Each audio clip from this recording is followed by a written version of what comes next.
Ustoz, dodamdan qolgan yer qulpini ekmoqchiman. Qoravoy, unaqa mayda bizneschi bo'lmang. Bu yerda don qurib sotamiz. Pul yo'q.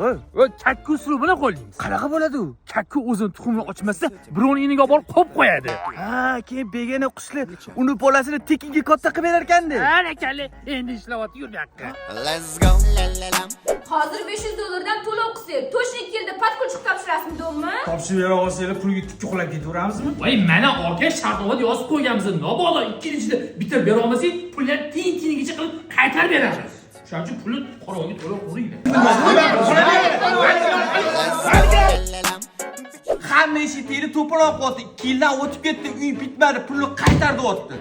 Shu kun kelishini bilardim, qoravoy chaqir hammasini. Salla mashinika ekansanlar. 2 yildan oshib ketdi. Do'm hali ham bitirmadinglar. Qaytarlaring pulimni. Shartnomalar sudga beraman. Oxirgi jim bo'linglar. Men sizlarga boshli shartnoma bo'yicha 2 yilda qurib bitira olmasak, pullarni tiyin-tiyinigacha qaytarib beramiz deganman. Uzr, bitirib bera olmadik. Mana pulni turibdi. Hozir qoravoy spiska bo'yicha pullarni qaytarib beradi. Rozi bo'linglar.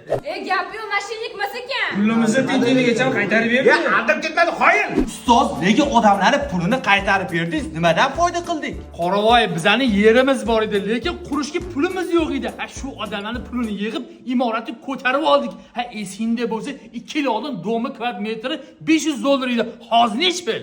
Hozir 1,5 ming, 2 ming dollardan sotishyapti. Hay yasha, mana shartnomadan 2 yil ichida do'mi bitira olmasak, pullarni qaytarib beramiz degan edik. Men ataylab do'mi bitirmadim. Pulni qaytarib oldik. Mana endi bu yoqqa do'mi ham kadastr chiqib turibdi.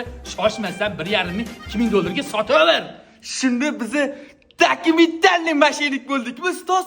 Qoravoy, buni kakku uslubi deyishadi.